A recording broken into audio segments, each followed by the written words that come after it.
Hey everyone, Mr. Happy here, back with another Final Fantasy XVI video. As plenty of us dive deep into the demo to wet our whistles ahead of the release date this month, I wanted to provide a bit of advice going into the full game. Clive not only has his depth of character, but depth of play as well, with tons of options spanning across his various basic skills and icons alike.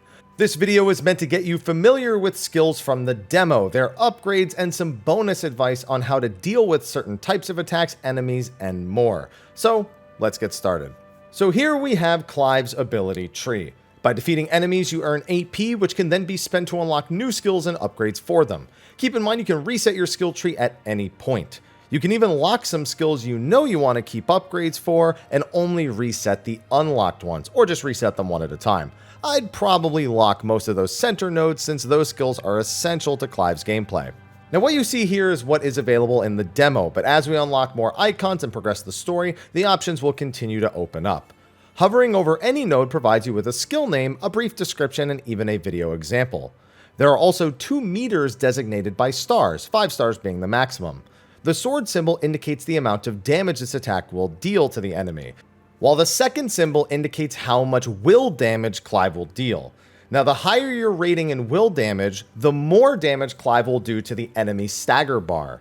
Keep this in mind against tougher enemies, as some attacks are far better equipped to deal with will, and also keep that name in mind in case you happen to get any equipment that increases will damage. When an enemy's will is broken, they will be staggered and take gradually increasing damage as you hit them during the stagger recovery. It's important to note that stagger damage increases as you land more hits, so use skills that have tons of hits early on, including combos and iconic skills, and save your hardest hitting attacks for close to the end of the stagger. Getting it to 1.5 times multiplier as quick as possible should definitely be your goal. This combined with limit break and strength potions can have Clive absolutely obliterate enemies in an instant. With that done, Clive has several basic skills in the ability list that you'll naturally unlock as you play through the game. His basic magic cast, aerial attack, melee attack, dodge, and jump would be the bread and butter of those skills.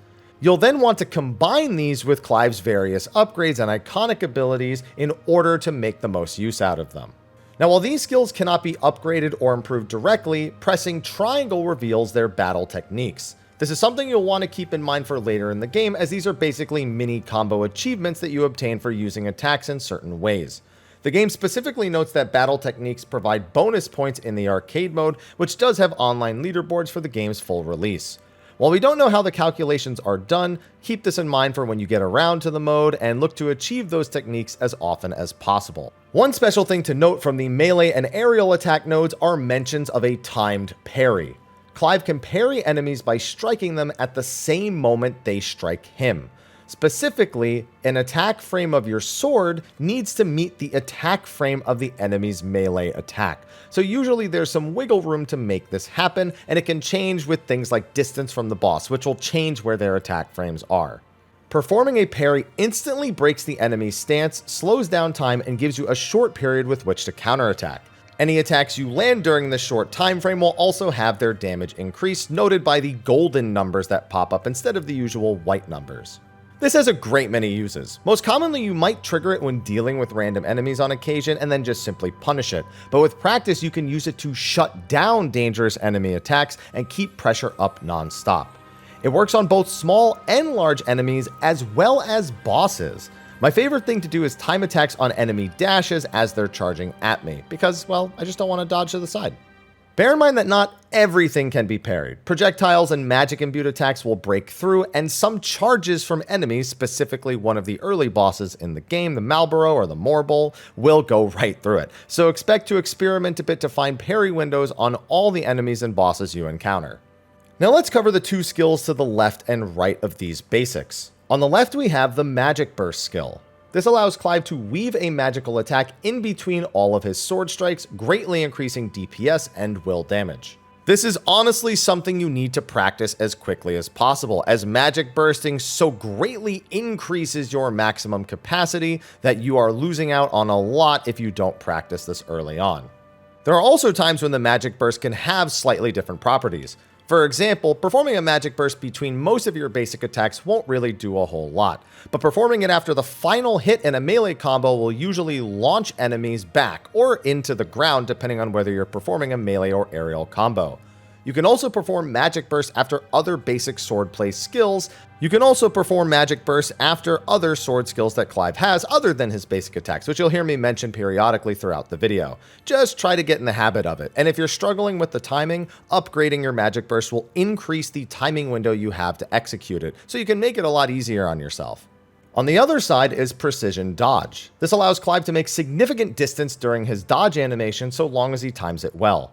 Additionally, Clive can counterattack with melee or magic attacks right after, making it an excellent tool for keeping away from enemies or instantly punishing them up close. By mastering this skill, you increase the total number of dodge frames that you get, so if you find your timing is a bit off, consider upgrading this skill.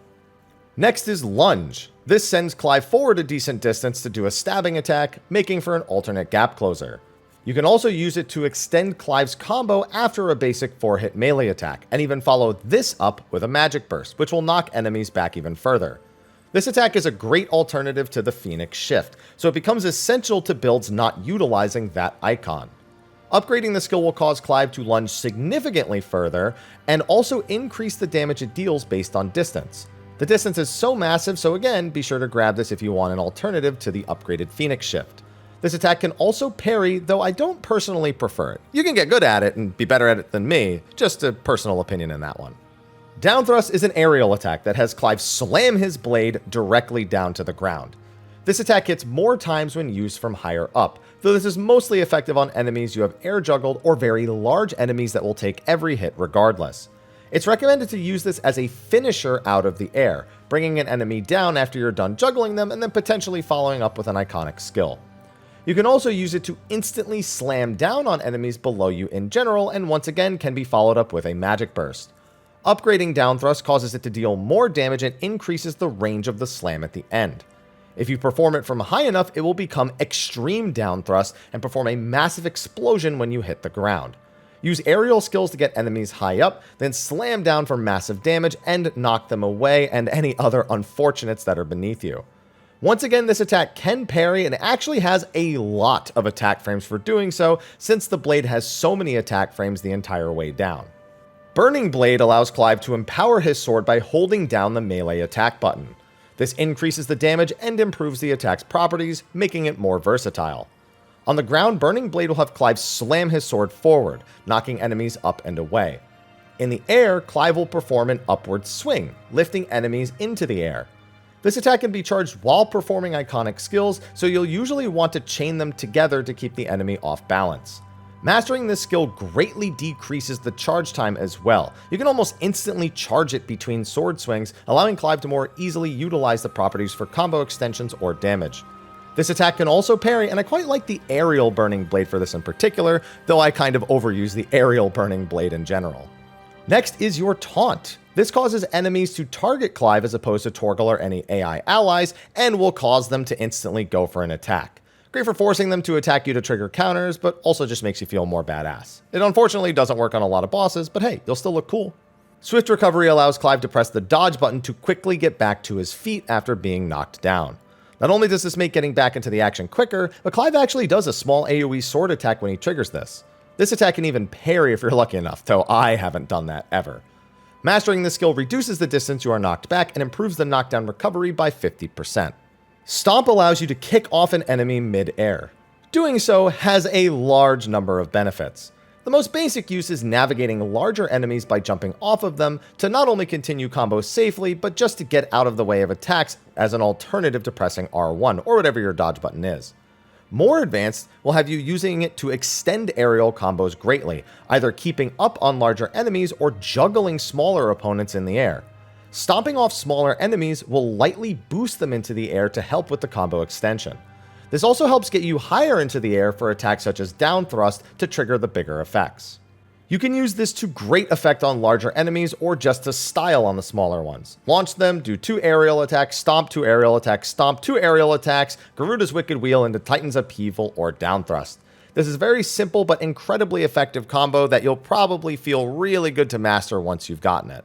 Next up is Charged Magic. Much like Burning Blade, this allows Clive to charge up his magic spell, increasing its damage and changing its properties.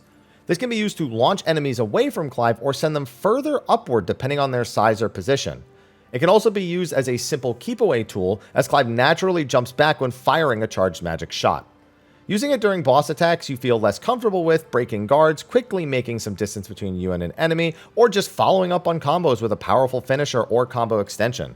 Mastery lets you charge it super fast too, so you can more easily incorporate it into all of these scenarios. In addition to these skills, Clive also has his Limit Break. This can be activated when you have at least one Limit Break bar located under Clive's health. Initiating it with L3 plus R3 begins consuming the gauge, and canceling it at any point with the same button combination instantly depletes whatever is left on the bar it is currently depleting. The Limit Break adds a veritable ton of properties to Clive for its duration. It enhances his basic attacks and causes them to hit more often. Spell uses double. Magic attacks do 10% more, meaning his magic shot, his charged magic, and his magic burst attacks. Iconic abilities do 10% more damage. Clive restores health over time. His defense goes up by 10%. He can't be staggered during it. And to boot, he can't even be KO'd while it's active, even if he hits 0 health. So yeah, Clive's kind of a beast. This can be used effectively in almost any scenario and amongst any skill level player. Most commonly, you'll pop the Limit Break when an enemy is staggered to increase your damage output. Clive's basic combo hits so many extra times that it becomes very effective at raising the stagger multiplier, so getting to the highest multiplier before unleashing a Limit Break boosted attack can raise your damage ceiling considerably. The Limit Break also acts as an animation cancel. If you overcommit to a skill with a long animation, or perhaps use the wrong skill altogether, it can be used to break out of that decision if need be. More importantly though, you can use it to shorten the recovery time on your other attacks to continue pummeling an enemy while they are down. This is most effectively used if you're performing a long animation attack prior to the stagger triggering and want to get out of it at the start of the stagger for a more efficient combo. Most often though, yeah, you'll just pop it when you get enemies staggered and do a bunch of damage with your combos. So, at least be able to do that, at least keep it in mind and remember to press it, and you'll be fine. Now, as for your iconic skills, these are where you truly define the playstyle you want for Clive. Every icon skills represent this in some way, and mixing and matching them will be what sets players apart. Now, since the game isn't all the way out yet, breaking down every possible use of iconic skills is a bit redundant at this point, given we don't know all the descriptions and properties of them. I can only cover what's in the demo, and even the demo is missing some really basic things, such as the ultimate attacks from the 3 icons you have during the iconic challenge. That being said, there are crucial things you should know about them regardless of which skills you plan on using, and so I'll use quite a few of their upgrades as examples. First off, upgrades themselves. Upgrading iconic skills does not automatically mean the skill deals more damage. By checking the details, you may see that it increases things such as precision timing, the number of hits, the range of attacks, etc., etc.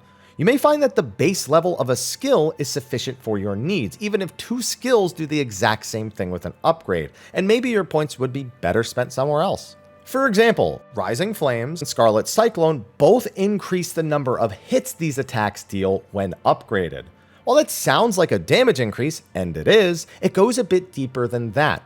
Increasing the number of hits means you'll deal more will damage naturally since you are landing more hits. But more importantly, during a stagger, landing more hits means it helps increase that stagger multiplier considerably faster. So suddenly, Rising Flames and Scarlet Cyclone are better placed after raising the multiplier a little bit, but before reaching max in order to get to the 1.5 times multiplier and then unleash your hardest hitting attacks. On the flip side, you have Titan's Upheaval and Wind Up, increasing the precision timing window. Now for Upheaval, that attack is actually best used from high up in the air, where it will deal more damage as it comes crashing down. There's no precision timing when you use it from the air, so those points just might be wasted for you. Wind Up, however, you may or may not benefit from having that larger precision hitbox, since you can get to it faster during staggered combos if it's available more quickly. This will be something you just have to get a feel for throughout the game, so be sure to check upgrade descriptions for iconic skills carefully. Speaking of upgrading, mastery in iconic skills only allows you to equip them to other icons. So you don't just want to master them for no reason if you don't plan on utilizing that specific element of them. So if you mastered Heat Wave for Phoenix, you could then equip it to your Garuda or Titan icon in the demo. This allows you to double down on an icon's identity while also benefiting from other iconic feats of another. For example, one really common easy to execute combo is Garuda's Wicked Wheel into Titan's Upheaval. Some might struggle a bit with icon switching during combos, so you can master Upheaval and throw it on Garuda to make executing the combo a bit more fluid. You could also just choose to use every skill an icon has while using the other feats, but it's only worth mastering a skill if you plan on doing stuff like this, and I'm sure there will be some skills you do decide to do this with. Just think about it carefully. Upgrading iconic feats is also a little bit different. Mastering these doesn't let you rebind them to other icons, it actually just enhances the properties, such as increasing the shift distance for Phoenix Shift, increasing limit gauge generation from Titanic Block, and extending the grab distance for Deadly Embrace. Upgrade these as needed, but if you don't need them, then don't spend the points. Another really important note about iconic skills is in regards to the counterattacks. From what we've seen from the trailers and from what we have here in the demo, it would appear that every icon has one counterattack in their arsenal. In the case of the demo, you have Rook's Gambit for Garuda, Raging Fist for Titan, and Heat Wave for Phoenix. The single most important thing about these skills is that while you can just use them outright if you're not actively countering a skill, that successfully countering a skill with them greatly reduces their cooldowns on top of increasing their actual effects. This means that you could find yourself able to equip a ton of different counterattacks for a bunch of different scenarios and basically be untouchable with really short cooldowns, meaning you would still have the uncountered versions of these skills available for something like a stagger gauge, even if other attacks would technically be more useful under a stagger.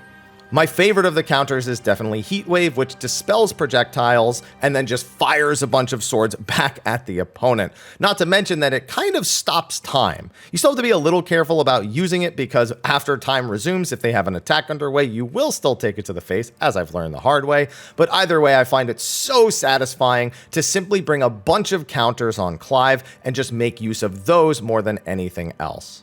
Finally, we have our D-pad actions. By pressing left on the D-pad, you're able to swap between usable items and commanding Torgal manually, so long as he's available. For the items, you'll have everything from recovery items to defensive and offensive options. The demo has strength potions, stone skin potions, and even a higher quality Lionheart potion, which gradually generates limit gauge. And to top it off, you can actually pause the game mid-battle and swap the items on this quick bar. So feel free to do this for certain phases if you find some are more useful than others at specific points.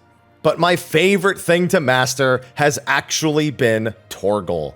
He has 3 commands: Sick, Heal, and Ravage. By default, Sick simply tells Torgal to land a single attack on the enemy, Heal gradually restores Clive's health, and Ravage will launch enemies on the ground or slam enemies in the air. However, the properties of these attacks actually change if you initiate a Sick or Ravage during certain attacks from Clive. For example, right after performing a Burning Blade, initiating a Sick will cause Torgal to jump at the enemy and land several repeated hits, allowing for longer air juggles or just more will damage. For Ravage, the enhanced aerial one just makes the ground slam stronger, but if you Ravage while the enemy is still on the ground, Torgal will do a multi-hit corkscrew into a launcher at the end. It feels great combining this with frequent uses of Burning Blade, precision dodges, or iconic skills to help destroy a target's will. Especially if you do something like this: I Deadly Embrace, then Burning Blade, Precision Ravage, and Wicked Wheel, and the guy's stagger is completely gone. And then I have my favorite style play. I love using Torgal to extend my air combos significantly. Ravage into Burning Blade into Precision Sick, Charged Magic Phoenix Shift, Air Stomp combo, Wicked Wheel, Down Thruster Upheaval goes a long way. And I could have actually weaved Torgal into a lot more attacks than I normally do. You can also do something like this, where you just loop these attacks infinitely to juggle smaller opponents. It's not that functionally useful on smaller enemies. They're usually so weak that you just don't need to do stuff like this. But hey, it'll look cool in arcade mode and in the training ground, and it looks really funny here. Honestly, it's pretty insane thinking that we haven't even hit the tip of the iceberg in regards to combat options. We don't know what else is going to be made available, whether that be through special weapon effects or skill tree stuff that we haven't seen. And that's a really exciting prospect given that Clive is already incredibly technical in terms of performing long combo chains, increasing stagger gauge, and representing your own personal skill and gameplay levels.